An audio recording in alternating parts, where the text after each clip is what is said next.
I never used to believe anything happened at 3 a.m.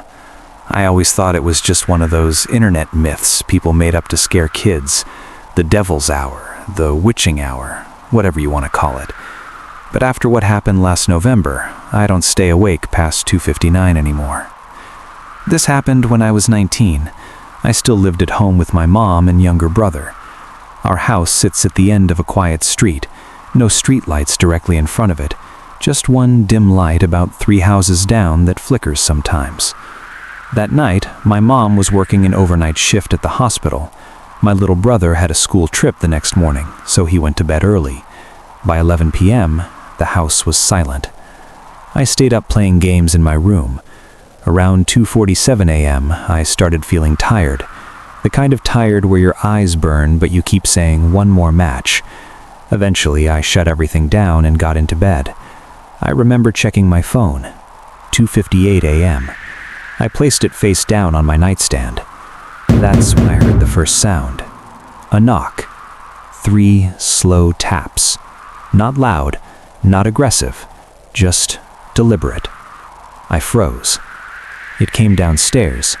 At first, I told myself it was the house settling. Old houses make noises, pipes expand, wood shifts. Then it happened again. 3 knocks. Same rhythm. My heart started pounding. I looked at my phone again. 3 a.m. I stayed perfectly still listening. My room felt smaller. The darkness felt heavier. Then I heard something worse. The sound of our front door handle slowly turning. Very slowly. Like someone was testing it. I shot up in bed. We always lock the front door. Always. And even if someone tried it, I would hear the door rattle. But this wasn't rattling. It was smooth, like it was already unlocked. Then the door creaked open. I heard it. I heard the hinges. And then silence. Complete silence. I didn't move. I didn't breathe. I just listened. Soft footsteps. Walking inside. Whoever it was didn't rush. They didn't stomp. They walked casually, like they belonged there. My mind raced. Maybe my mom came home early? But she would have texted, and she never comes home at 3 a.m. Her shift ends at 6. The footsteps stopped, right below my room. Then I heard something scrape against the wall, like fingernails, slowly dragging. Up. The sound traveled up the wall beneath my room, from the first floor, toward the ceiling, toward me. I couldn't take it anymore. I grabbed my phone and dialed my mom. It rang, and rang. No answer. The scraping stopped. Then my bedroom door handle moved. I swear my blood turned to ice. It didn't shake violently. It just turned. Slowly. Like someone was trying to open it quietly. I always lock my bedroom door at night. Always. The handle twisted fully. Stopped. Then twisted again. When it didn't open, the knocking started. 3 taps. Exactly like before. I couldn't speak. I couldn't even cry out. My body felt paralyzed. Then I heard a voice. Soft. Barely above a whisper. Open the door. It sounded like my mom. Exactly like her. But something was wrong. The tone was flat. No emotion. No urgency. Just empty. Open the door, it repeated. My mom has never knocked on my door like that. If she needs something, she calls my name or texts, and she would never whisper like that. I didn't respond. For about 30 seconds, nothing happened. Then came the final sentence. I know you're awake. That's when I called 911. My hands were shaking so badly I almost dropped the phone. I whispered to the operator that someone was in my house pretending to be my mom. While I was on the call, the whispering stopped. The presence behind my door went silent. Too silent. The operator told me officers were on the way. Then I heard footsteps again, but this time they weren't walking away from my room. They were walking down the hallway toward my little brother's room. I bolted up and unlocked my door before I could think. I don't know what came over me. The hallway was dark. The only light came from the faint glow of the bathroom nightlight. I didn't see anyone, but I heard my brother's door creak open. "Hey!" I yelled. Silence.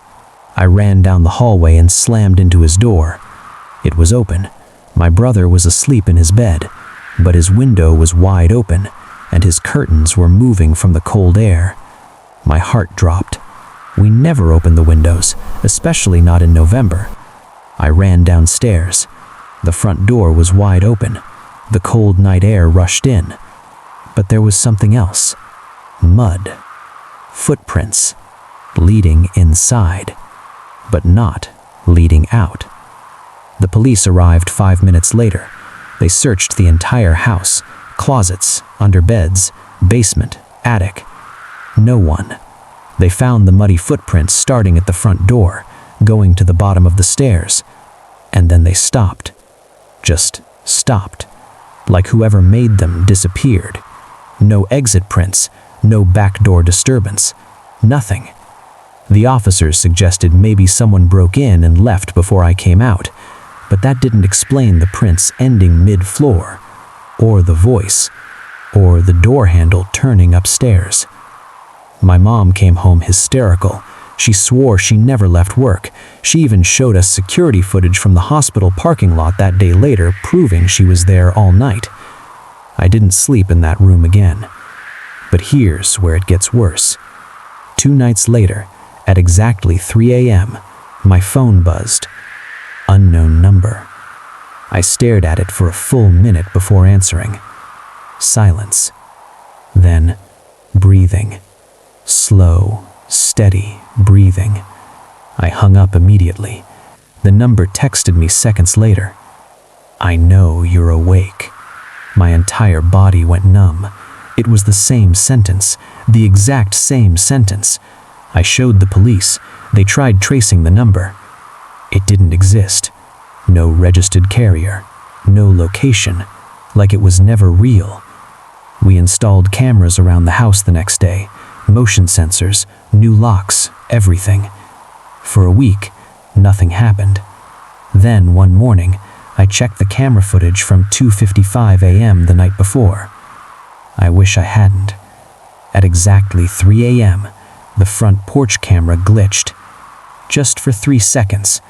When it came back on, there was someone standing directly in front of the door. Tall. Too tall. Their head slightly tilted. Face completely obscured by darkness. They weren't moving, just standing there, watching the door. At 3:01 a.m., the footage glitched again. When it came back, they were gone. No walking away, no movement off camera, just gone. I didn't tell my little brother. We moved out 2 months later. The new owners lasted 3 weeks. Yes, I know that one night I got another text from another unknown number. "You left." I blocked it immediately, but it didn't matter. A final message came through before the number disappeared. "You shouldn't have opened the door." I still don't know what that meant. Sometimes I wonder if it wasn't trying to get in.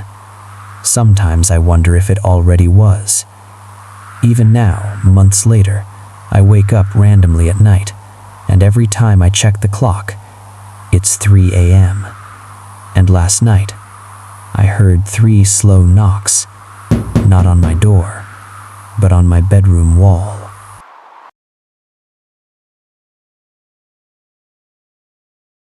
At exactly 3 a.m., something started knocking on my front door.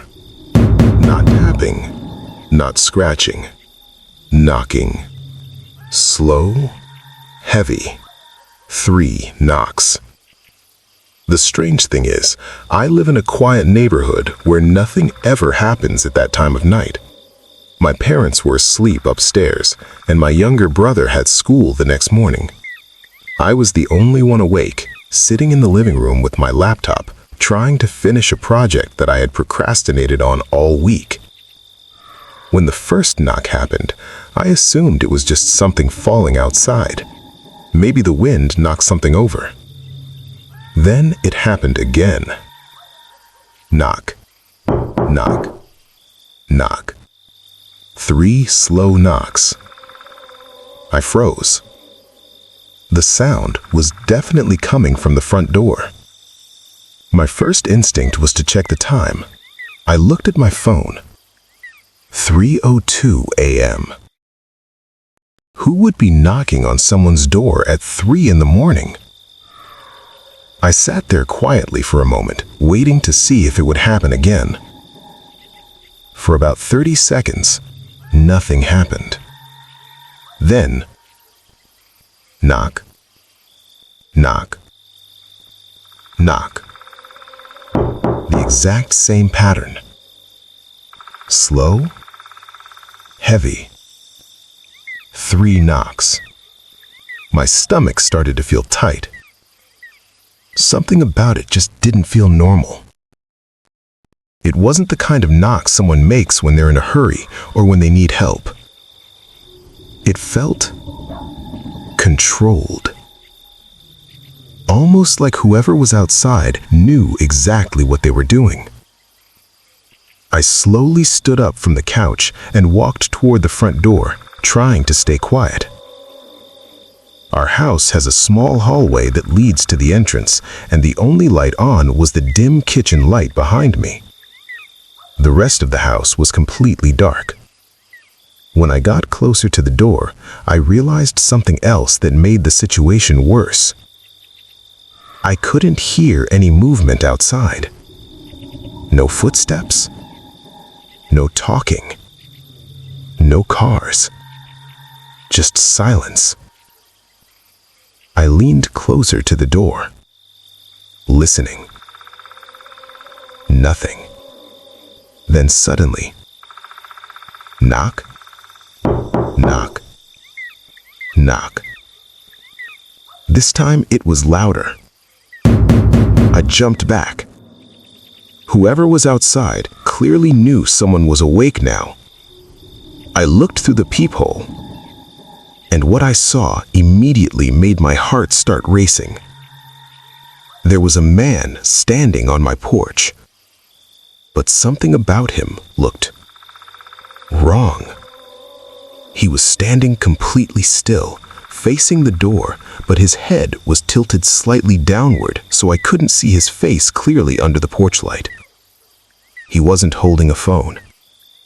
He wasn't knocking anymore. He was just standing there, waiting. I stood there staring through the peephole for a few seconds, trying to figure out what to do. Then the man slowly lifted his head, and I immediately stepped back from the door. His face looked completely blank. No expression, just staring directly into the peephole. Like he knew I was looking. My heart started pounding. There was no way that was a coincidence. I backed away from the door quietly and grabbed my phone. I considered waking up my parents, but I didn't want to scare them if this was just some drunk guy at the wrong house. But then, something happened that completely changed my mind. I heard the door handle move. Slowly. The person outside was trying the handle. Luckily, it was locked. The handle stopped moving after a few seconds. Then, everything went quiet again. I stood there in the hallway, barely breathing. After about a minute, I slowly walked back toward the door and looked through the peephole again. The man was gone. My first thought was that he had finally left. But when I looked a little closer outside, I realized something that made the situation even worse. The porch was empty, but the side of the house was dark, and the gate leading to our backyard was slightly open. My stomach dropped. That man could be anywhere around the house now. I ran upstairs and woke up my dad. At first, he was confused and half asleep, but when I explained what happened, he grabbed his phone and immediately called the police. We stayed upstairs in my parents' bedroom while we waited. The entire house was silent. Too silent. Then, about 5 minutes later, we heard something downstairs. A noise coming from the back of the house. Like a door slowly moving. My dad looked at me. Neither of us said anything. We just listened. Then we heard footsteps inside the house. Someone had gotten in. My mom quietly locked the bedroom door while my dad stayed on the phone with the police. The footsteps downstairs moved slowly through the house. First the kitchen, then the living room, then the hallway. It sounded like the person was just walking around, not rushing, not searching, just moving slowly, almost like whoever was inside knew they were looking for someone. Then the footsteps stopped, right below us, at the bottom of the stairs. I felt like my heart was going to explode. We could hear someone breathing faintly through the silence. Then one of the stairs creaked. The person had started walking up the staircase. My mom covered her mouth to stop herself from making noise. Another step creaked. Then another. Slowly. The footsteps were getting closer to the top of the staircase. Then suddenly, red and blue lights flashed through the windows. Police cars had arrived. The footsteps immediately stopped. Then we heard someone running downstairs. A door slammed. By the time the police came inside, whoever had been in our house was gone. The officers searched the entire house and the backyard, but they never found the man. But while they were checking outside, one of the officers called my dad over to the porch. They had found something. Mud footprints. Leading from the front door, around the side of the house, through the backyard, and directly to the back door, which we had forgotten to lock that night. But the scariest part wasn't the footprints. It was what the officer said before he left. He looked at my dad and said, "This isn't the first report tonight." My dad asked what he meant. The officer hesitated for a moment before answering. Then he said something that I still think about to this day. He said, "2 houses down from here, a family reported a man knocking on their door at exactly 3 a.m. My dad asked if they opened the door. The officer shook his head. "No," he said. They looked through the window, and the man was already standing in their backyard.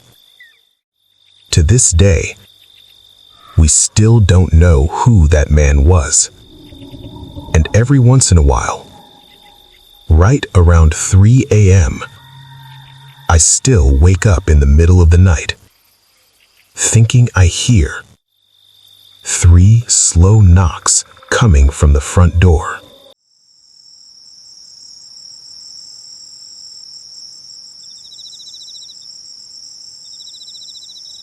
I used to work the night shift at a small gas station just outside town. It wasn't a busy place. After midnight, maybe 1 or 2 cars would stop by every hour. Most nights were boring. But one night at 3 a.m., something happened that made me quit that job the next day. The gas station sat on a quiet highway surrounded by trees. After midnight, the road would become completely empty, just darkness and the occasional truck passing by. That night started like any other. Around 2:45 a.m., I was sitting behind the counter watching videos on my phone while the security cameras played on the screen above me. There were 6 cameras around the building, 1 inside the store, 2 outside near the gas pumps, 1 behind the building, and 2 in the parking lot. Everything looked normal. Then one of the cameras flickered. At first, I thought it was just a glitch. The camera pointed toward the back of the building where the dumpsters were. The screen went static for a second. Then it came back. But something was different. Someone was standing near the dumpster. I leaned closer to the monitor. The person looked like a man wearing a dark hoodie. I couldn't see his face because he was standing under the shadow of the building. That was already strange. Most customers parked in front of the store where the lights were. No one ever went behind the building. I kept watching the screen. The man wasn't moving, just standing there, completely still. A minute passed, then another. I started to feel uneasy. Finally, I grabbed the store microphone connected to the outside speakers and said, "Hey, the store is open in the front if you need something." The man didn't react, didn't move, didn't even turn his head. That's when I checked the time. 3 a.m. Right when the clock hit 3, the camera flickered again. For a split second, the man disappeared from the screen. Then the image came back. Now he was closer to the building. I froze. I never saw him walk. He was just suddenly closer. Now he was standing right next to the back door. And the weirdest part? Our back door was locked from the inside. No customers could enter from there. My stomach started to feel tight. I switched the monitor to the parking lot camera. Nothing. No car, no bike, no one walking down the highway. So how did he get here? I switched back to the back camera. The man was gone. Completely gone. I felt a wave of relief. Maybe he just left. But then something happened that made my heart nearly stop. I heard the back door handle move. A loud metallic click echoed from the hallway behind the counter. I slowly turned around. The hallway light was off, but I could see the back door from where I stood. The handle moved again. Someone was trying to open it. But that door could only be opened from the inside. My hands started shaking. There was no way someone could be there, unless they were already inside the building. I quickly locked the front door and turned off the open sign. Then I grabbed the small baseball bat we kept under the counter. The handle stopped moving. For a moment, everything was quiet again. Then I heard footsteps, slow footsteps, coming from the hallway behind the door. Step, step, step. I backed away toward the front counter. My mind was racing. There was no alarm, no broken window, no way someone could have entered. The footsteps stopped. Then I heard breathing, heavy breathing, right on the other side of the door. I stood there for what felt like forever. Then suddenly, bang! The back door slammed violently. I jumped and nearly dropped the bat. Then silence. Total silence. After a few minutes, I called the police. 2 officers arrived about 10 minutes later. They searched the entire building, every room, every storage closet, the bathroom, behind the shelves, even the roof. No one was there. But when we checked the security cameras again, something made the officers look at each other in confusion. At 2:59 a.m., the back camera showed the man standing near the dumpster. Then at 3 a.m., the screen glitched, and when the image came back, the man was inside the hallway, standing directly in front of the back door, looking straight at the camera. The problem? There are no cameras inside the hallway, which means the footage should have been impossible. Then the officer paused the video. The man slowly turned his head toward the camera and smiled. The officer rewound the footage several times, trying to figure out how someone got inside, but they never found an answer. The next morning, my manager called me. He said something strange. He told me the gas station used to have a night security guard years ago, a man who worked alone overnight. Until one night, he was found dead in the hallway near the back door at 3 a.m. I never went back to that job again.